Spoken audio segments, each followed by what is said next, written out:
ليت شيخ في الحرم. حبينا نسوي شيء كذا مختلف ونفاجئ بعض الزوار ويكون لهم يد في نسج الكسوة حقت السنة القادمة. تحب تنسج كسوة الكعبة السنة الجاية؟ يا ريت والله. ايش رايك؟ والله يا ريت. السلام عليكم. كيف حالك؟ عامل ايه؟ ايش اخبارك؟ كويس؟ امورك تمام؟ الله يخليك. ونحن اسعد. مين معك؟ لا طلع وقف. ها؟ طلع وقف. طلعه وقف؟ ازاي يعني؟ وقف لله. يعني انت صدقة حتروح جارية. تجر احد كده؟ لا هديه للمكتب. واحد صاحبي واحد زميلي عايز يطلعه لوالدته، اوكي. فعاوز جميل، فاشترى ده ويبغى يهديه للحرم. جميل ما شاء الله، الله يبارك لكم. الله يخليك.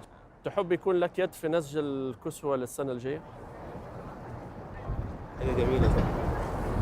تروحوا الآن للمصنع حق الكسوة وتشاركوا في الخياطة للكسوة اللي حتتحط السنة الجاية.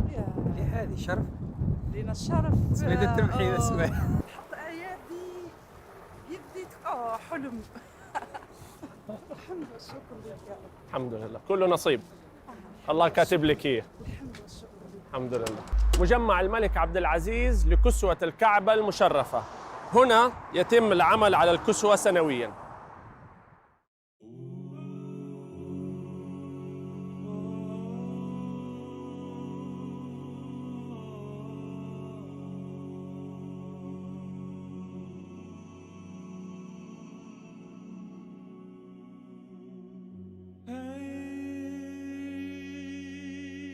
الله يحييك، الله يسلمك. ما شاء الله تبارك الله، ذلك الفضل من الله. ذلك الفضل. تحت هي تسحب الابره دي فوق. هي طلعها بس هي نزلها هنا.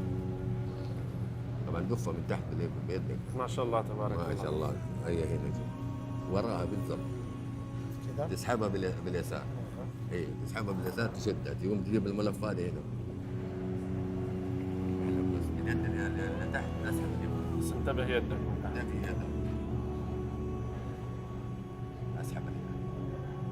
تمام عليك. في تحت. اشتغلت لوحدها هذه خلاص عم حسن يعني. لا ما شاء الله تبارك الله. هي فوق. بسم الله.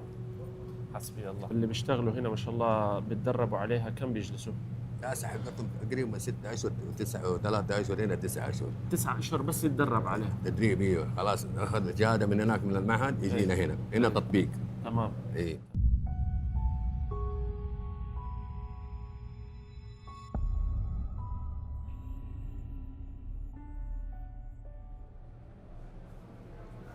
فطبعا الاخ عبد الجليل هو سائق الليموزين اللي وصل الضيوف لهنا، فلما عرف تحمس وقالوا لي انه دمع، فاضيف واحد الى قائمه اللي خيطوا. صار عندنا عبد الجليل من الهند. الحمد لله. الحمد لله. الله لك الحمد.